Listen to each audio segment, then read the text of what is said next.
सबसे पहले मैं आप सब पत्रकार साथियों का, आप सभी पत्रकार साथियों का मेरी तरफ से बुलाई गई प्रेस कॉन्फ्रेंस में हार्दिक स्वागत, अभिनंदन और धन्यवाद कि आप बहुत ही शॉर्ट नोटिस पे सब लोग आए। और मैं ये मानता हूं कि अजमेर के पत्रकार काफ़ी जागरूक हैं, जनहित के मुद्दों को आप लोग उठाते रहते हो।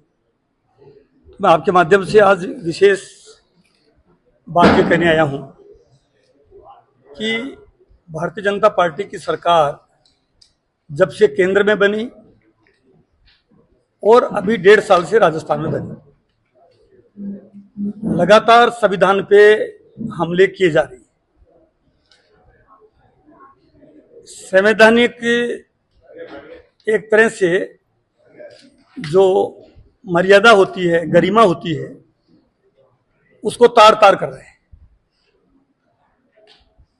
अजमेर उत्तर से विधायक और राजस्थान विधानसभा में विधानसभा अध्यक्ष, क्योंकि वो अजमेर के हैं, अजमेर के हम रहने वाले हैं, इस नाते हमें बहुत खुशी हुई थी कि हमारे यहाँ के विधायक को एक बहुत बड़ी जिम्मेदारी मिली और उम्मीद थी खासतौर पे अजमेर वासियों को तो कि वो न केवल अजमेर की समस्याएं दूर करेंगे बल्कि ऐसा काम करेंगे जिससे अजमेर और राजस्थान का नाम है वो, हमारा जो सिर है ऊंचा हो। 1.5 साल हो गया है, लगातार हम देख रहे हैं कि वो भी आए दिन संविधान की धज्जियां उड़ा रहे हैं। आप देखिए, एक तरफ राहुल गांधी जी को जब कोर्ट से फैसला आया, आपको पता है कि 2 साल से ज्यादा सजा मिलने पर 24 घंटे के अंदर सांसद हो या विधायक हो, उसको या तो इस्तीफा दे दे और नहीं उसको लोकसभा या विधानसभा उसको हटा दे। तो राहुल गांधी जी के जो ही अदालत का फैसला आया, 24 घंटे के अंदर लोकसभा के अध्यक्ष सम्माननीय ओम बिरला जी ने उन्हें संसद की सदस्यता से हटा दिया।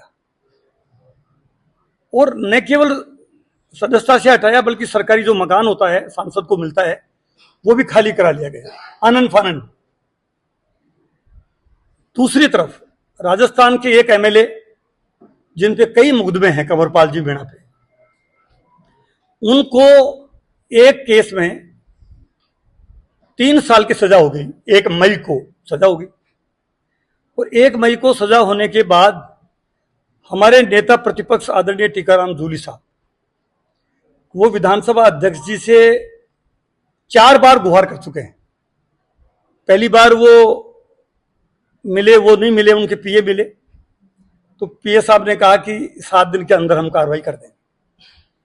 दोबारा उनसे बात करी, तब आदरणीय स्पीकर साहब ने कहा कि मैं 3 दिन में कार्रवाई कर दूंगा। अभी तीसरी बार फिर उन्होंने मिलके और उनसे रिक्वेस्ट करी कि मैं 2 दिन में कर दूंगा।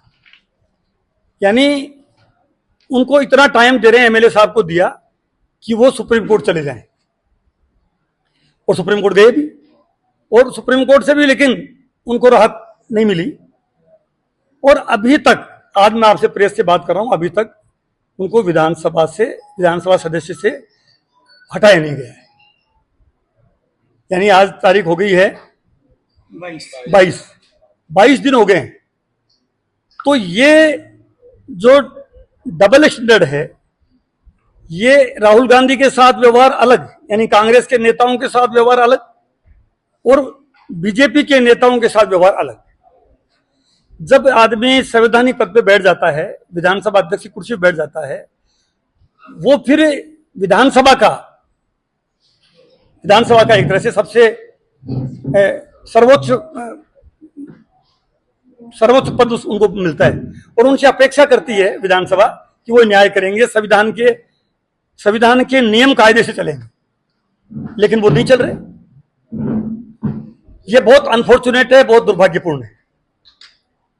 मैं आपके माध्यम से ये निवेदन करूंगा कि तत्काल प्रभाव से कंवरपाल जी मीणा की अभी भी, जबकि कल तो उन्होंने कोर्ट में सरेंडर कर दिया है, लेकिन अभी विधानसभा अध्यक्ष जी ने कोई फैसला नहीं किया।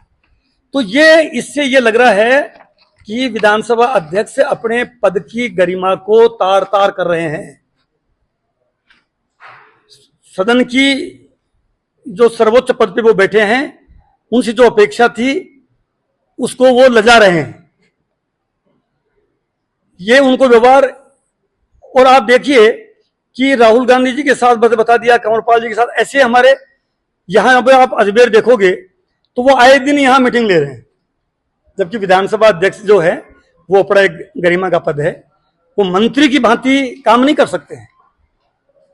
अभी जब ऑपरेशन सिंदूर था, 7 तारीख को ऑपरेशन सिंदूर हुआ है, और 9 तारीख को आप देखिए उनके सोशल अकाउंट्स पे भी देखिए कि वो टंकी का उद्घाटन कर रहे हैं, मालाएं पहन रहे हैं। तो ऑपरेशन सिंदूर के दौरान, जबकि सारे उस वक्त कार्यक्रम जो थे, क्योंकि ऐसा स्थितियां बनी थी, हमारी सेना जब बॉर्डर पे लड़ रही है, तब हमको माला और साफा बांधना या कोई भी कार्यक्रम में जाना ये शोभा ही नहीं दे रहा है। हमारे 2 कार्यकर्ता डेमोक्रेटिक रूप से पुतला जलाना, विरोध करना, सब पार्टियों के लोग करते ही हैं। 2 कार्यकर्ताओं के, नरेंद्र मोदी जो प्रधानमंत्री जी हैं, उनके, हमारे पूरे कांग्रेस ने पूरे राष्ट्रीय स्तर पे आंदोलन कर रही है, संविधान बचाओ रैलियां कर रही है। हमने शांतिपूर्ण प्रोटेस्ट किया और अजमेर में दोनों कार्यकर्ताओं के खिलाफ एफआईआर दर्ज कर ली। दूसरी तरफ नीरज जैन हैं जो डिप्टी मेयर हैं, अभी डिप्टी मेयर पद पे बैठे हैं, वो जो अपने सोशल मीडिया पे जो पोस्ट की, जिस तरह से कांग्रेस पार्टी के राष्ट्रीय अध्यक्ष जी के खिलाफ, और कांग्रेस पार्टी का जो चुनाव चिन्ह है हाथ का निशान, उसको जिस ढंग से दिखाया गया, दर्शाया गया अपने सोशल अकाउंट्स पे, हालांकि बाद में उन्होंने हटा लिया, वो अलग बात है, तो उनके खिलाफ शिकायत हम लोग कर रहे हैं।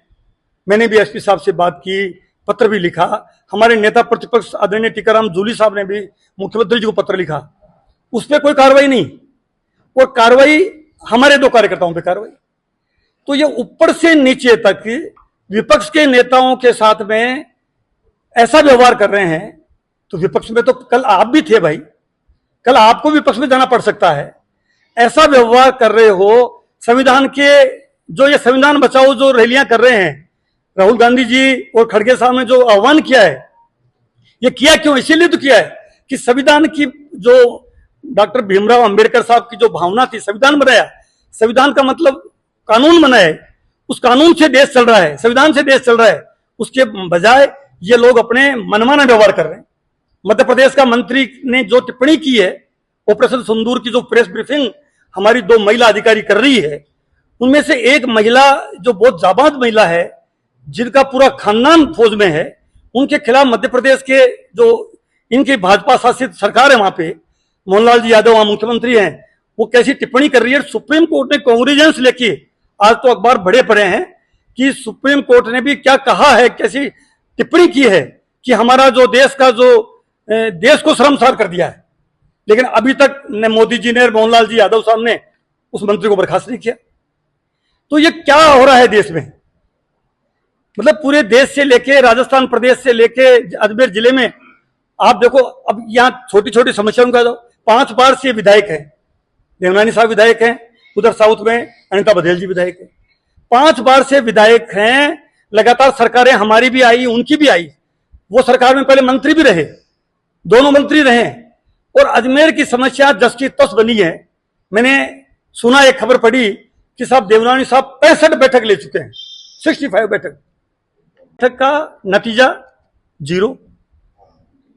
पानी आज भी अजमेर में 72 घंटे से लेके और 100 घंटे तक पानी आने में हो रहा है। लगातार मीटिंगें कर रहे हैं, लेकिन मीटिंगों का सारांश कुछ नहीं है। ये कि ये हालात बिजली की है, ये कि ये हालात सड़कों की है। नगर निगम और एडीए पट्टे नहीं बना रहा है, पट्टों के लिए लोग घूम रहे हैं। फॉरेस्ट की जमीन के नाम पे या नगर निगम या पुलिस जो एक विशेष वर्ग के खिलाफ अभियान चलाए हुए हैं, उनको परेशान कर रहे हैं। होटलों को भी, जो अभी जो एक होटल में आग लगी थी, उसमें लोग मर भी गए, घायल भी हुए, नगर निगम ने क्यों तो उनको एनओसी दी, कैसे परमिशन हुई? अच्छा, जब जब ये होटलें बन रही थी तब आप लोग कहां थे? सरकारों में आप लोग थे। और अब सभी को मतलब उनको परेशान कर रहे हो। तो कहने का मतलब है कि यह बिल्कुल पोपाबाई का राज है क्या? कोई धनी धोरी नहीं है। पानी की समस्या वैसी की वैसी है, करप्शन की समस्या वैसी की वैसी, कानून व्यवस्था की धज्जियां उड़ रही है। जवाहरलाल नेहरू चिकित्सालय की हालत आप आज भी अखबारों में, ये अखबार जो हैं, ये एक अखबार नहीं, सारे अखबार भरे पड़े हैं, सारे के सारे अखबार भरे पड़े हैं खबरों से, सारे अखबार। मतलब इसमें कोई एक अखबार भी नहीं है, नवज्योति भी, भास्कर भी, पत्रिका भी, राष्ट्रदूत भी, मतलब जितने अखबार हैं, लीडिंग पेपर, इंग्लिश, हिंदी, सबके सब अजमेर की समस्याओं से भरे पड़े। हम विपक्ष में हैं, हम लोगों की जिम्मेदारी है कि हम इन समस्याओं को उठाएं, आपके माध्यम से बताएं, और ये कोशिश करें। अब बरसात आ रही है, बरसात, पिछले दिनों जो बरसात आई, पूरा अजमेर, आना सागर की जो पाल को से पूरा अजमेर का हालत खराब हो गई थी, बहुत बुरा हाल हो गया था पानी से। अब फिर बरसात आने वाली है। मौसम विभाग के जो एक्सपर्ट्स हैं वो कह रहे हैं कि इस बार पिछली बार से ज्यादा बरसात हो सकती है, कम नहीं होगी। तो नालों की सफाई है, उसके लिए क्या इंतजाम किए? 400 करोड़ का प्लान किया था कि ड्रेनेज सिस्टम को हम ठीक करेंगे। वो 400 करोड़ का जो प्लान था वो कागजों में ही है। कोई अब अधिकारी कह रहे हैं कि नहीं, वो तो अभी तक पास नहीं हुआ। अगर बरसात आ जाए और फिर वापस वही बाढ़ के हालात पैदा होंगे और कुछ अगर कैजुअलिटी होगी, उसका जिम्मेदार कौन होगा? तो मैं आपके माध्यम से जिला प्रशासन से भी ये कह रहा हूं, पुलिस प्रशासन से भी कह रहा हूं कि आप पक्षपातपूर्ण कार्रवाई नहीं करें।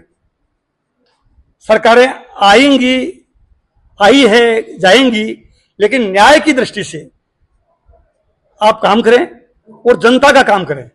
नहीं, हमें फिर जन आंदोलन खड़ा करेंगे, जनता के बीच जाएंगे, जनता को लेकर सड़कों पर आएंगे, लड़ेंगे हम।